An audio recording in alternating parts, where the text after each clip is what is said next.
Hello dear student. तो यहाँ तक हमने पढ़ लिया था लेक्चर 1 तक।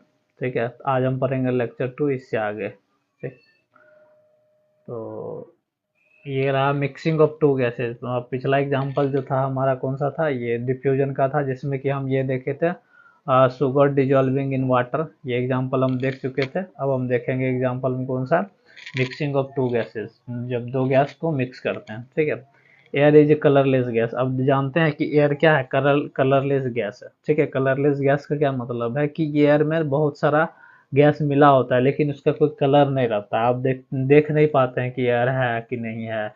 अब जब बाहर देखते होंगे, रूम के बाहर या कहीं भी देखते होंगे, तो वैसे एयर हर जगह रहता है, लेकिन ये पॉसिबल नहीं है कि एयर को हम देख सकें। ठीक है, तो एयर को हम देखते नहीं तो क्या करते हैं, एयर को हम हमेशा क्या करते हैं, फील करते हैं। फील करते हैं एयर को। ठीक है, तभी हमें पता चलता है कि हाँ एयर बह रहा है। जैसे कि हम देखते हैं, कभी कभी हम देखते हैं कि पत्ता हवा में लहरा रहा है या फिर और भी पेड़ हिल रहा है, तो हम समझ जाते हैं कि हाँ अभी बह रहा है, हवा बह रहा है। ठीक है, तो एयर को हम देख नहीं सकते, एयर को सिर्फ महसूस कर सकते हैं। और एयर क्या है, कलरलेस गैस है, इसीलिए हम इसको देख नहीं सकते हैं। कलरलेस का मतलब हो गया कि इसमें कोई कलर नहीं होता है, ट्रांसपेरेंट होता है। ठीक है, अब दूसरा पॉइंट है bromine is red brown colour. ये याद कर लीजिएगा, ब्रोमीन क्या है, रेड ब्राउन लिक्विड है। ठीक है, red brown liquid. Bromine vapour is red brown in colour and it is heavier than the air. जो ब्रोमीन का वेपर है, ठीक है, ब्रोमीन लिक्विड को जब आप एवापोरेट करिएगा या हीट करिएगा तो वो क्या बन जाएगा, ब्रोमीन वेपर बन जाएगा। उसका भी कलर क्या रहेगा, सेम ही रहेगा, रेड ब्राउन लिक्विड ही रहेगा, और वो वेपर बन जाएगा तो वो कहलाएगा रेड ब्राउन वेपर। ठीक है, और ये हमेशा एयर से हेवियर रहता है, एयर से डेंसिटी में क्या रहता है, हाई रहता है। इसी वजह से ये क्या होता है, जो हवा रहता है उससे भारी रहता है ब्रोमीन का वेपर। उसके बाद देखिए ये सिंपल सा एग्जांपल है, इसी से हम समझेंगे कि दो जो गैस है वो मिक्स कैसे होता है। जैसे कि पहला कंटेनर देखिए ये हम लिए हैं, ये कंटेनर है, इसमें क्या है, एयर है, और दूसरे में क्या है, ब्रोमीन वेपर है। ठीक है, यहाँ लिखा रखा है bromine vapour, red brown brown colour का है, और एयर है जो कि कलरलेस है। ठीक है, उसके बाद इसको हम क्या किए, यहीं से ऐसे अलग अलग ले लिए, आधे में लिए हैं ब्रोमीन और ऊपर आधे में क्या है, एयर है। ठीक है, अब देखिए कुछ टाइम बाद जब देख रहे हैं यहाँ से, मतलब इसको क्या करते हैं, छोड़ दिए, यहाँ से जो बैरियर है इसको हटा दिए, इसको पूरा ओपन कर दिए, मतलब दोनों एक दूसरे के साथ मिक्स हो सकता है, इस तरह ओपन कर दिए। ठीक है, तो ये देखिए ओपन होने के बाद जितना ब्लैक ब्लैक आपको दिख रहा होगा, ठीक है, ये एक्चुअल में रेड ब्राउन कलर का रहता है, इसमें आपको ब्लैक दिख रहा होगा। तो ये जो रेड ब्राउन कलर है ये क्या हो गया, ऑटोमेटिकली मिक्स हो गया एयर के साथ। ये जो व्हाइट व्हाइट स्पेस दिख रहा है ये क्या है, एयर है, और ये जो ब्लैक ब्लैक डॉट टाइप का दिख रहा है वो क्या है, रेड ब्राउन वेपर है। ठीक है, तो वही यही दोनों को क्या हो रहा है, मिक्सिंग हो रहा है। अब ये मिक्सिंग कैसे होता है कि ये सब मिक्सिंग का एक ही वजह हो सकता है, सॉरी होता है कि ये जो इसका पार्टिकल है, इसका पार्टिकल क्या रहता है, मोशन में रहता है, और एयर का जो पार्टिकल है वो भी क्या रहता है, मोशन में रहता है। दोनों पार्टिकल मोशन में रहता है, और दोनों पार्टिकल मोशन में रहने के वजह से इसका पार्टिकल ये दोनों टकराएगा, फिर उसी तरह इसका पार्टिकल दोनों टकराएगा, टकराने के बाद एक दूसरे के पास मोशन आएगा। मोशन होने का मतलब है कि इसमें काइनेटिक एनर्जी बढ़ जाएगा। काइनेटिक एनर्जी बढ़ने की वजह से ये क्या हो गया, सारा मॉलिक्यूल इधर और उधर मूव करना शुरू हो जाएगा। इसी वजह से ये क्या होता है कि पूरा इधर उधर एकदम मूव कर जाता है। ठीक है, और दूसरी बात ये रहा कि जो ब्रोमीन का वेपर है उसका डेंसिटी हाई है, वो हैवियर है, तो उसको ऐसा होना चाहिए कि ये नीचे रहना चाहिए, ऊपर एयर रहना चाहिए, ऐसा होना चाहिए। लेकिन ऐसा नहीं है, काहे नहीं है कि ब्रोमीन का वेपर का जो डेंसिटी है वो उतना हाई नहीं है कि वो नीचे सेटल डाउन हो जाए, उस पर ग्रेविटी का फोर्स इतना नहीं लग पाता है कि वो नीचे बैठ जाए।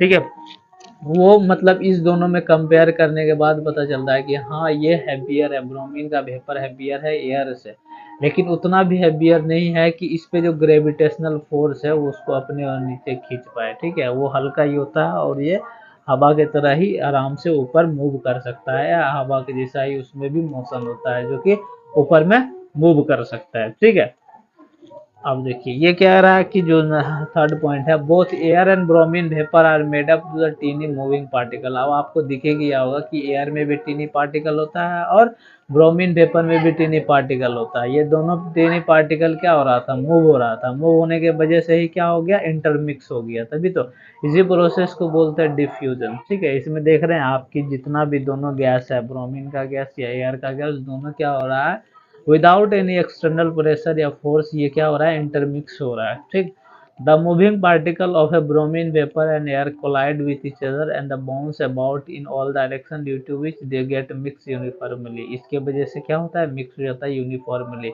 ये क्या करता है, एक पार्टिकल ये दोनों एक दूसरे के साथ टकराता है। टकराने के बाद इसमें भी मोशन आ जाता है, इसमें भी मोशन आ जाता है, और ये पूरा कंटेनर में इधर उधर मोशन में रहता है। और इसी वजह से क्या होता है, एयर का भी पार्टिकल और ब्रोमीन का भी पार्टिकल क्या होता है, इंटरमिक्स हो जाता है। तभी हमें पता चलता है कि हाँ ये जो है पार्टिकल क्या हो रहा है, मोशन में। जितना भी पार्टिकल है एयर का या ब्रोमीन का पार्टिकल मोशन में है, और यहाँ पे क्या हो रहा है, डिफ्यूजन हो रहा है इन गैस। ठीक है,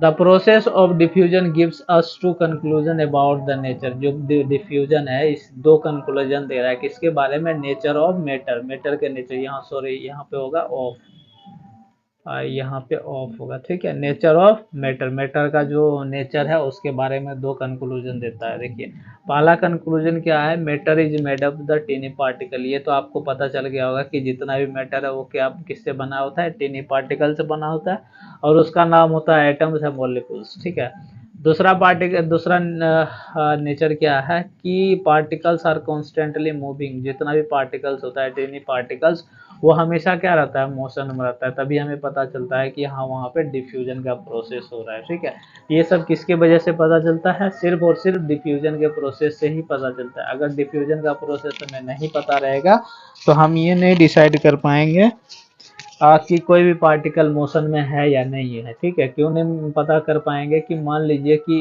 इसमें दो सब्सटेंस ए और बी सब्सटेंस को मिलाने के लिए यहाँ पे रखे हैं। ठीक है, और ये अगर डिफ्यूजन नहीं होगा तो ये वाला ऊपर ही रहेगा, ये वाला नीचे ही रहेगा, एक दूसरे के साथ कभी नहीं मिलेगा।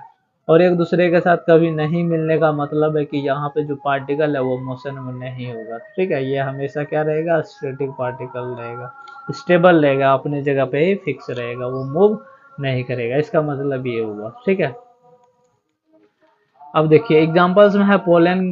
Pollen is a powdery substance discharge from the male part of the flower called stamen.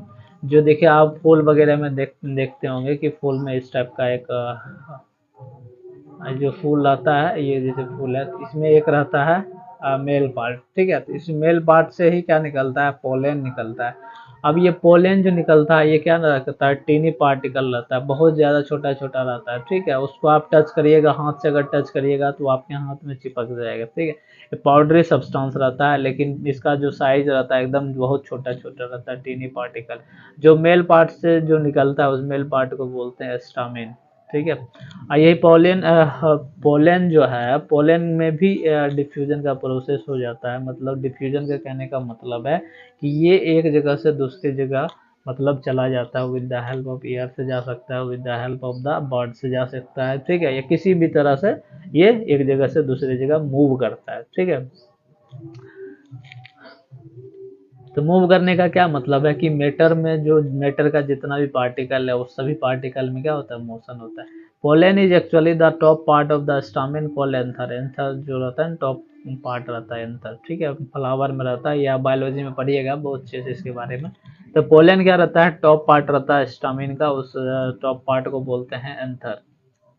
ठीक, pollen contains the microscopic particles called the pollen grain. Microscopic particle रहता है वो बहुत छोटा छोटा रहता है, वो आपको आपके आंख से एक पार्टिकल नहीं दिखेगा, वो दिखेगा बहुत सारा पार्टिकल दिखेगा। जब आप कोई भी फूल को टच करिएगा, टच करने जो फूल में जो पोलन रहता है, सॉरी स्टामिन रहता है और एंथर रहता है, उसको जब आप टच करिएगा तो उसके ऊपर टॉप लेयर में जब टच करिएगा तो आपको दिखेगा कि आपके हाथ में कुछ स्लिपी सब्सटेंस टच हो गया। ठीक है, सट गया है, तो वही जो स्लिपी सब्सटेंस रहता है वही रहता है पोलन ग्रेन्स।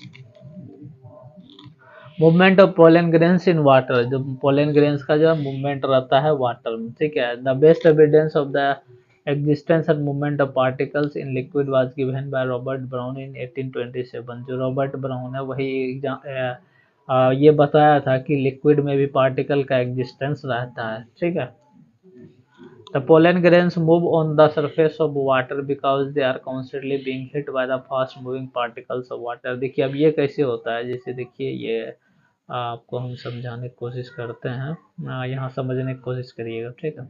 हाँ ये वाटर लिया, ठीक है, एक ग्लास में वाटर, और यहाँ पे क्या किया है, पोलन ग्रेन्स डाल दिया। हम उसको रेड कलर में लेते हैं जिससे कि आपको, सॉरी ग्रीन कलर में लेते हैं जिससे कि आपको दिख जाए।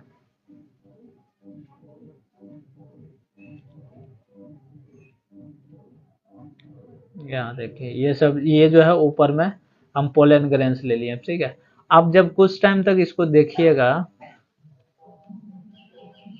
कुछ टाइम तक इसको आप देखिएगा कि क्या होगा, पार्टिकल ऑटोमेटिकली इधर से, ये वाला पार्टिकल को देखिएगा ये मूव करके इधर आएगा, इस वाला पार्टिकल को देखिएगा इधर आएगा। ये सब जितना भी पार्टिकल्स है पोलन ग्रेन का, ये सारा पार्टिकल ऑटोमेटिकली क्या होते रहता है, मूव होते रहता है। इस मूव होने का कारण क्या है कि ये जो वाटर का मॉलिक्यूल्स है, वाटर का जो पार्टिकल है, इसको कॉन्स्टेंटली ये क्या करता है, हीट करते रहता है। हीट करने का मतलब धक्का देते रहता है। इसी धक्का देने की वजह से क्या होता है कि ये पार्टिकल सारा पार्टिकल क्या होता है, मूव करते रहता है, ठीक है, एक जगह से दूसरी जगह मूव करते रहता है। और इसका वजह यही होता है कि वाटर का जो पार्टिकल है वो कॉन्स्टेंटली हीटिंग करते रहता है, ठीक है। आई होप कि यहाँ तक आपको क्लियर होगा, समझने में कहीं दिक्कत नहीं होगा, ठीक है। ब्रोनियन मोशन जो कह रहा था, zigzag movement of the small particle suspended in the liquid और gas is called the Brownian motion, ठीक है। जिगजैग मूवमेंट का क्या मतलब हो गया, अगर हम एक पार्टिकल का बात करें, ये जो पार्टिकल है, ठीक है, इसका मोशन कैसा होगा, कभी इधर जाएगा, कभी इधर जाएगा, कभी इधर, कभी इधर, कभी इधर, कभी इधर, कभी इधर, कभी इधर, ठीक है। इस टाइप का मोशन उसका रहेगा। देखिए ये जो जिगजैग मोशन हुआ ना, जिगजैग पाथ, तो इस टाइप का जो पाथ हो रहा है, इस टाइप का जो मोशन हो रहा है, इसी मोशन को क्या बोलते हैं, ब्रोनियन मोशन बोलते हैं, ठीक है। तो ये कोई भी पार्टिकल है, जैसे इसमें बोल दिए पार्टिकल ए, ठीक है, पार्टिकल ए है, इसका मोशन इस टाइप का होते रहता है। इसी वजह से हम बोलते हैं कि कोई भी पार्टिकल है उसमें क्या रहता है, ब्रोनियन मोशन रहता है। ये जो पार्टिकल मूव करता है ये ऑटोमेटिकली मूव करता है, और काइनेटिक एनर्जी की वजह से ये ऑटोमेटिकली इधर से उधर जाते रहता है, ठीक है। और ऑटोमेटिकली कहने का मतलब है कि एक पार्टिकल दूसरे पार्टिकल को क्या करता है, हीट करता है, ठीक है। इसी हीटिंग के वजह से ये पार्टिकल इधर से उधर चला जाता है। हीट करने का मतलब है धक्का देता है, ना कि वो गर्म करता है। हीट एक गर्म करने वाला है, वो वाला गर्म नहीं, ठीक है।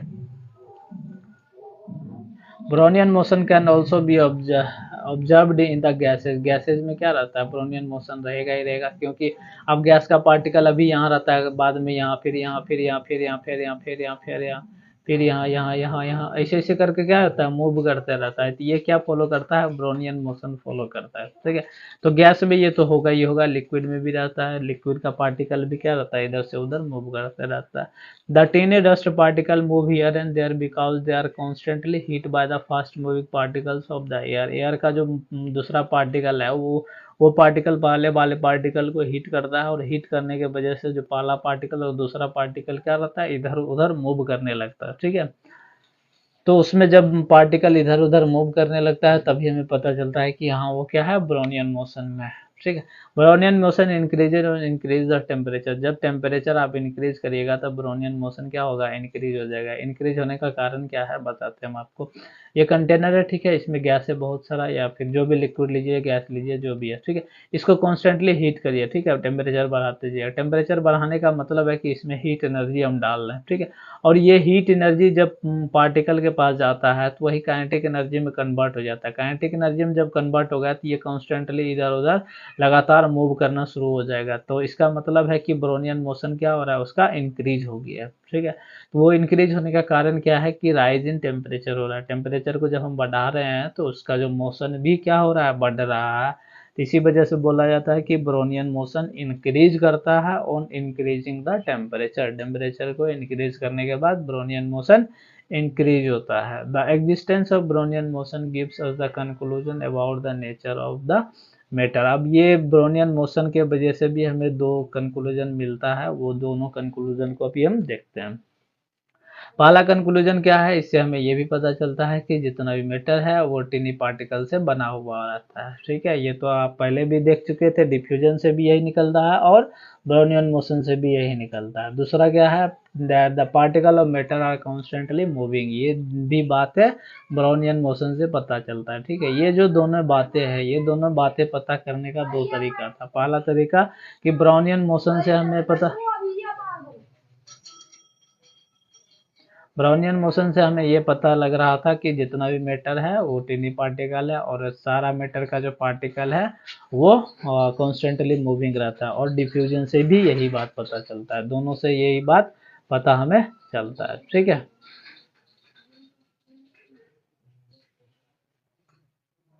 Characteristic of particles of matter, जो मेटल का जो पार्टिकल्स है उसका कैरेक्टरिस्टिक क्या है। ठीक है, important characteristics of particles of matter are following, ये फॉलोइंग कैरेक्टरिस्टिक है। The particles of matter are very very small, ये आप देख ही चुके थे कि किसी भी मैटर का जो पार्टिकल है वो क्या होता है, बहुत ज़्यादा छोटा होता है। स्मॉल एटम या मॉलिक्यूल बोल रहे थे, तो वही होता है। ये हम पहले बता दिए आपको। The particles of matter have space between them, ये पता है आपको, स्पेस होता है, इसी वजह से दो सब्सटेंस क्या होता है, इंटरमिक्स हो जाता है। जैसे कि उसमें हम देखे थे, इसमें ऊपर में एयर रहता है और दूसरा में ब्रोनियन है, सॉरी ब्रोमीन, ब्रोमीन वेपर रहता है। ये दोनों क्या होता है, इंटरमिक्स हो जाता है। इंटरमिक्स होने का वजह यही रहता है कि दो पार्टिकल के बीच में क्या रहता है, स्पेस रहता है। स्पेस होने की वजह से इसमें क्या होता है, तीसरा पार्टिकल मिक्स हो जाता है। ठीक, तो ये आपको दिख गया। और जो थर्ड है, the particles of matter are constantly moving, ये आपको दिख ही गया था कि जितना भी मैटर का पार्टिकल है वो कॉन्स्टेंटली क्या हो रहा है, मूव करता है। The particles of matter attract each other, जितना भी पार्टिकल्स ऑफ मैटर है वो क्या करता है, अट्रैक्ट ईच अदर करता है। अट्रैक्ट करने का वजह रहता है इस दोनों के बीच में ग्रेविटेशनल फोर्स लगता है। ग्रेविटेशनल फोर्स क्या है, अट्रैक्टिव फोर्स है। इसी अट्रैक्टिव फोर्स की वजह से ये इसके ओर अट्रैक्ट करता है, ये इसके ओर अट्रैक्ट करता है। जितना भी पार्टिकल है वो एक दूसरे को अट्रैक्ट करता है due to the gravitational force. ठीक है, ये किसके वजह से होता है, ये होता है gravitational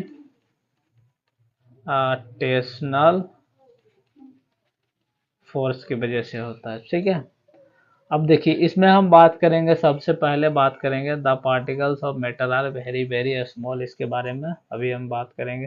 following experiments are shown to prove that the particles of matter are very very small. जो नीचे एक्सपेरिमेंट है, ये वाला एक्सपेरिमेंट, इसी से पता चलता है कि जितना, इसी से पता चलता है कि जो भी पार्टिकल है वो क्या है, वेरी वेरी स्मॉल है। वो कैसे पता चलेगा, आपको मैं बता रहा हूँ। देखिए ये क्या किया हम, एक 100 ml का सॉल्यूशन बनाए हैं, 100 ml का सॉल्यूशन बनाए हैं। इसमें क्या है, पोटासियम परमैंगनेट है। पोटासियम परमैंगनेट क्या होता है, पर्पल कलर का होता है। ठीक है, पर्पल कलर का होता है। इसमें क्या किया, पोटासियम परमैंगनेट जो है वो ज़्यादा अमाउंट में लिया, जिस वजह से ये डीप कलर हो गया। ठीक है, ये क्या है, डीप कलर, यहाँ आपको दिख रहा है डीप पर्पल कलर है। ठीक है, अब इसमें हम क्या किए, दूसरा कंटेनर लिए हैं। इस दूसरे कंटेनर में हम क्या किए हैं, 90 ml वाटर डाले हैं। ठीक है, और जो 10 ml है इसमें से 10 ml हम सॉल्यूशन लिए हैं। 10 ml सॉल्यूशन इसमें से लिए हैं, टोटल 100 ml ये हो गया। ठीक है, और इसमें से देखिए यहाँ से थोड़ा सा डीप कलर आया है, और जो है वाटर मॉलिक्यूल 90 ml है। फिर हम दूसरा कंटेनर लिए हैं, इसमें भी हम क्या किए हैं, 90 ml वाटर लिए हैं। 90 ml वाटर लिए हैं, और 10 जो ml है यहाँ से लिए हैं 10 ml। ठीक है, अब देखिए कलर क्या हो रहा है, थोड़ा फेड होते जा रहा है, यहाँ से थोड़ा सा हल्का हुआ कलर। फिर हम ये कंटेनर लिए हैं, इसमें भी 90 ml क्या लिए हैं, वाटर, 90 ml वाटर लिए हैं। और जो 10 ml है, 10 ml यहाँ से यहाँ लिए हैं 10 ml। ठीक है, ये 10 ml लेने के बाद, ठीक है, देखिए यहाँ से थोड़ा सा फेड कलर यहाँ होगा, तो थोड़ा और जाकर हम क्या करते हैं, यहाँ पे भी 90 ml वाटर लिए हैं। ठीक है, और यहाँ से फिर से 10 ml इसमें हम लिए हैं। ठीक, फिर वैसे ही सेम प्रोसेस यहाँ भी किए हैं, इसमें 90 ml हम लिए हैं वाटर। ठीक है, और यहाँ से यहाँ तक जो है 10 ml। ठीक है, 10 ml ले लिए। तो ये कलर देखिए पूरा फेड हो गया है, वेरी डाइल्यूट इसको बोलते हैं, 90 ml। इसका क्या मतलब है कि यहाँ ज्यादा था परमैंगनेट, पोटासियम परमैंगनेट का पार्टिकल, यहाँ थोड़ा सा परमैंगनेट का पार्टिकल कम हुआ, इससे थोड़ा कम यहाँ हुआ, इससे कम यहाँ हुआ, इससे कम यहाँ हुआ, इससे कम यहाँ हुआ। तो जो पोटासियम परमैंगनेट का पार्टिकल है इसमें कम है एज कम्पेयर टू ये, एज कम्पेयर टू ये, ठीक है। जो इधर जा रहा है डाइल्यूट बढ़ता जा रहा है। डाइल्यूट बढ़ने का मतलब है कि वाटर का अमाउंट ज़्यादा हो रहा है, और जो सोल्यूट है हमारा, सोल्यूट हो गया पोटासियम परमैंगनेट, इसका अमाउंट क्या हो रहा है, वाटर के कंपैरिजन में बहुत कम हो रहा है, इसीलिए इसका कलर आपको दिख रहा है फेड। जब नेक्स्ट स्टेप आप करिएगा, नेक्स्ट स्टेप ऐसे लेते जाइएगा, यहाँ भी 10 ml, तो एक टाइम ऐसा आएगा कि पूरा आपको ट्रांसपेरेंट वाटर ही दिखेगा, उसमें क्या रहेगा, जो पोटासियम परमैंगनेट का जो पार्टिकल रहेगा उसमें दिखेगा ही नहीं आपको। कभी कभी एक दो होगा लेकिन वो दिखेगा नहीं आपको, ठीक है। तो इस एग्जांपल से यही पता चलता है कि जितना भी पार्टिकल है वो सब के सब पार्टिकल का जो जितना भी मैटर है वो सब क्या रहता है, उस सब का पार्टिकल रहता है टीनी पार्टिकल, ठीक है, सभी टीनी पार्टिकल से बना होता है, ठीक है। ये एक्सपेरिमेंट यही दिखाता है, ठीक।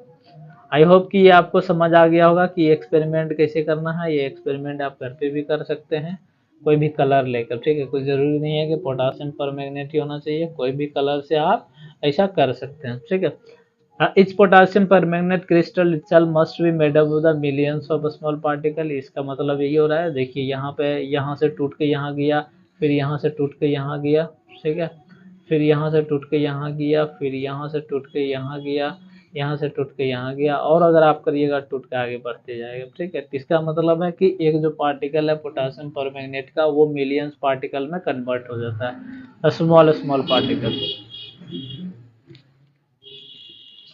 स्मॉल स्मॉल पार्टिकल में क्या होता है, कन्वर्ट हो जाता है, ठीक है। The particles of matter have space between them, जितना भी पार्टिकल्स ऑफ मैटर होता है उसके बीच में स्पेस है। नीचे और भी आपको मिलेगा शुगर एंड वाटर का मिक्सचर, ठीक है। अब यहाँ देखिए ये क्या किए हैं हम, ये लिए हैं वाटर, ये हमारा वाटर रहा, वाटर का लेवल देखिए यहाँ पे है, और ये है हमारा शुगर है, ठीक है, ये शुगर है। इसमें क्या किए हैं, मिला दिए, ये स्टायरर है, इससे हम क्या किए, इसको हिला हिला कर मिला दिए, ठीक है, ये पूरा मिक्स हो जाएगा।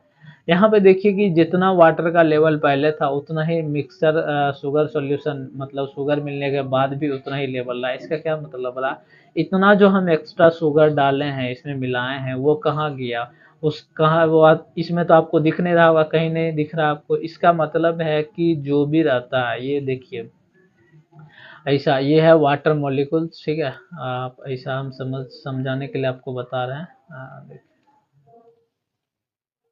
इस लेवल का बना देते हैं, इस लेवल पर, ठीक है। ये रेड कलर में हो गया आपका वाटर मॉलिक्यूल। जब हम शुगर को क्या करते हैं, दूसरा कुछ कलर में ले लेते हैं, जैसे ब्लू कलर में ले लेते हैं, तो ये रहा आपका शुगर मॉलिक्यूल। शुगर मॉलिक्यूल क्या होता है, शुगर का जितना पार्टिकल है इसी स्पेस में चला जाता है, ठीक है। इसी स्पेस में जाने के वजह से क्या होता है कि वाटर का जो लेवल है उतना ही रहता है, ये लेवल इसका नहीं बढ़ता। इस तरह जहाँ भी स्पेस होगा वहाँ पे शुगर का पार्टिकल चला जाता है, इसीलिए ये जो लेवल है वो लेवल हम बढ़ता नहीं है, ना ही घटता है, उतना ही रहता है, ठीक है।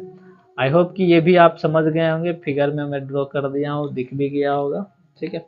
The fact that there is no change in volume on dissolving the sugar in water tells us that there are space between the particles of matter। इसका मतलब यही बताता है कि ये जो पार्टिकल्स ऑफ वाटर है उसके बीच में क्या रहता है, स्पेस रहता है। इसी वजह से जो लेवल ऑफ वाटर है कंटेनर में वो बढ़ा नहीं है, ठीक है। The particles in water are not tightly packed, they are somewhat loose, having space between them। देखिए स्पेस रहता है उसके, तभी तो हम बोल सकते हैं ना कि हाँ वो लूज है, टाइट नहीं है। टाइट रहने का क्या मतलब है कि इसके बीच में स्पेस नहीं रहेगा और शुगर उसमें कभी डिजॉल्व नहीं होगा। जैसे एग्जांपल्स में हम आपको बोले,